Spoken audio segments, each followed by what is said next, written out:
Dear students, in continuation to our previous session on classes, objects and methods, in this session we will learn about final and abstract keywords and its usage, and we will see how to control access to the data members of a class in Java. That is about visibility control. Okay, final keyword. The final keyword in Java is used to restrict the user.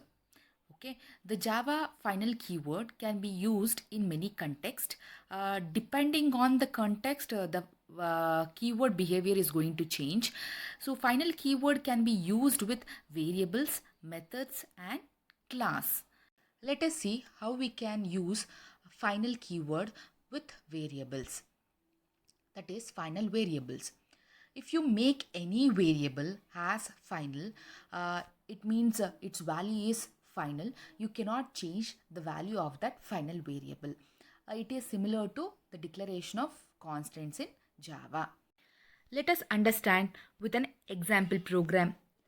Here, a class called bike is defined with a variable called speed limit with an initial value 90, and this variable is declared as final by prefixing a final keyword.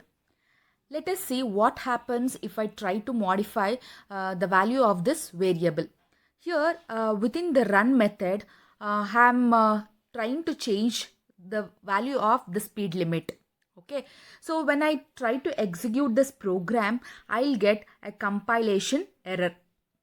I'll get compile error because I'm trying to modify a final variable.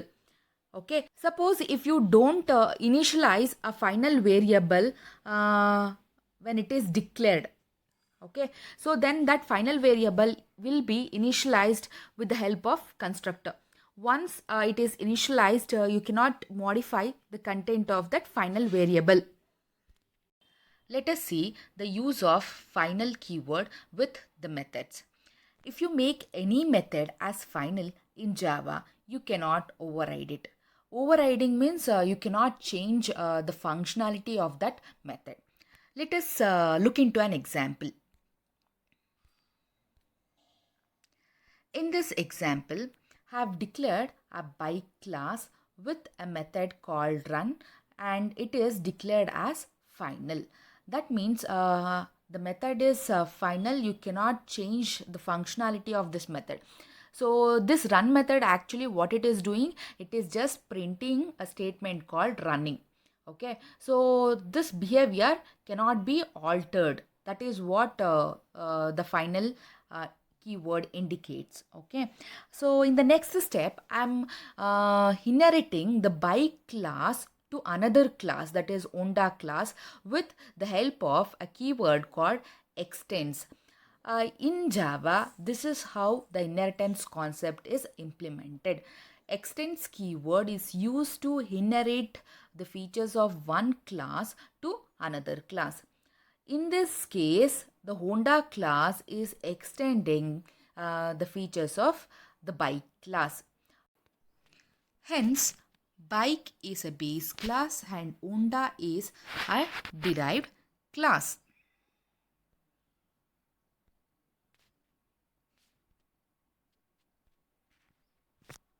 Hence, bike is a base class and Honda is a derived class. In the derived class, I am trying to modify the behavior of the base class function, that is run function. Here, the run function is going to print a statement called running safely with 100 km per hour. Okay, so when I try to call that derived class run method, let us see what happens. In the void method, I am creating an object of derived class, that is Honda class, and with the help of that object, I am calling the derived class run method. When the derived class run method is called, the control will be transferred to this and this run method has to be executed, isn't it? But because this run method is final, is declared as final in the base class, when you try to execute this program, you will get a compile time error. you will get a compile time error because you are trying to modify a function or a method which is declared as final. That is not correct. It is violation of the programming language rule. Hence, you cannot override any method or any function if that function is declared as final in Java. Now, let us see what happens if I declare a class itself as final. If you declare any class as final, you cannot extend it. That means you cannot inherit that class to another class. Let us see an example. In this example, I am extending bike class to Honda 1 class. When I try to compile this program, then I'll get a compile time error because I have declared bike class as final. Once a class is declared as final, you cannot inherit or you cannot extend it. That is what the final class is. Okay. Next, we learn about abstract keyword. Before we learn about this keyword, let us revisit the concept of abstraction in Java.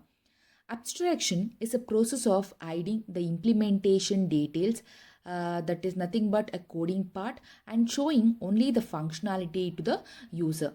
That means in Java, if a method is declared as abstract, then the user of that method need not worry about its implementation, that is the coding part. It is just sufficient for the user. User here means the programmer to know about the method and what that method is going to perform. He need not worry about how that method is implemented, how many lines of code that method consists of. So that is about hiding the implementation details. The concept of abstraction is implemented in Java with the help of abstract keyword. So we can declare a class as abstract or even a method as abstract. Let us see what is an abstract class and what is an abstract method. Abstract class. A class which is declared as abstract is known as abstract class. Abstract class can have abstract method or a non-abstract methods. If a method is declared as an abstract method, then its body, that means the code of that method has to be implemented in the class that extends the abstract class. Here is an example to show how we can declare a class as an abstract class. We use the keyword abstract as a prefix to the class keyword to declare that class as an abstract class. Let us see some of the features of an abstract class. An abstract class must be declared with an abstract keyword, and this abstract class can have abstract or non-abstract methods within it. We cannot create an object of an abstract class because an abstract class itself is not complete. Hence, an abstract class cannot be instantiated. An abstract class can have constructors and static methods also as a member. An abstract class can have final methods which will force the subclass not to change the body of that method. Let us learn about abstract method. Any method which is declared as an abstract without any implementation part is known as an abstract method. Here is an example to illustrate how we can declare a method as an abstract method. Simply, you just have to use the abstract keyword as a prefix to the method name. So here the print status is a method which is declared as an abstract.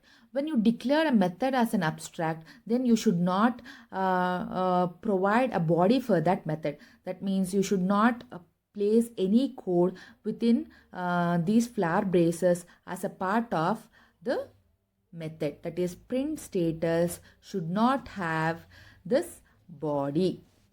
So when the method does not have the implementation part and it is declared as an abstract, then such methods we call it as abstract method. Hence, we terminated print status method with semicolon.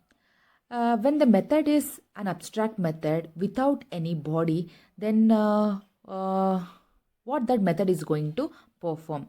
The functionality of that method will be defined by the class that inherit this abstract method. Let us understand with an example.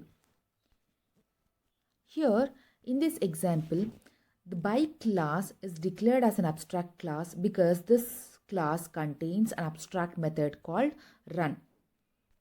So when this class by class is extended by an Honda class, the Honda class has to provide the body for that run method. So within this Honda class, you can see the run method will be implemented. That means the run method will get the body. So the functionality of this run method is to print a statement called running safely. Let us understand abstraction concept with one more example. In this program code, have declared an abstract class called shape with an abstract method draw. This draw method does not have any body, so the functionality of this method is not defined. Okay, so the class that extend this shape class has to provide the body for this draw method. Here I am declaring two classes, that is rectangle and circle one, and both the classes will be defining this abstract method, that is draw method. Now let us see how to control and access to the data members and member functions of a class in Java. Java provides 4 access modifiers to control and access to the members of a class. They are default, public, private and protected. Default access modifier. If you do not provide any access modifier to the members of a class, then the Java language by default will provide default access modifier to the members of a class. So the default members of a class are accessible only within the package. So the default members cannot be accessed from the outside package. This is how the visibility of the members of a class is controlled. Next, public access modifier. The access level of a public modifier is everywhere. As the name itself indicates, public means it is visible to everyone. Okay, so it can be accessed from within the class, outside the class, within the package, as well as the outside package.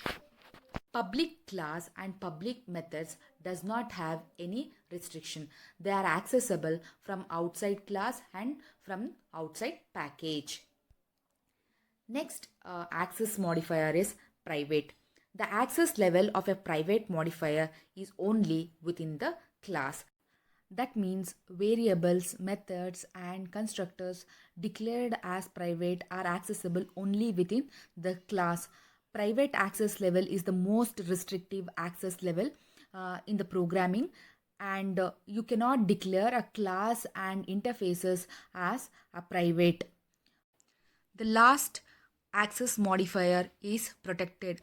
The access level of a protected modifier is within the package and outside the package. Outside the package, it will be accessed through creating a child classes.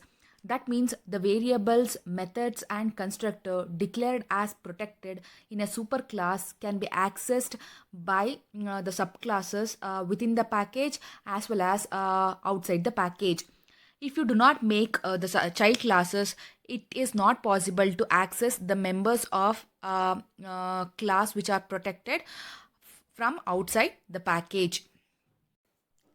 The access levels of various access modifiers are summarized in this table. You can go through this table to understand the access levels of various access modifiers. And this brings to the end of today's session. Thank you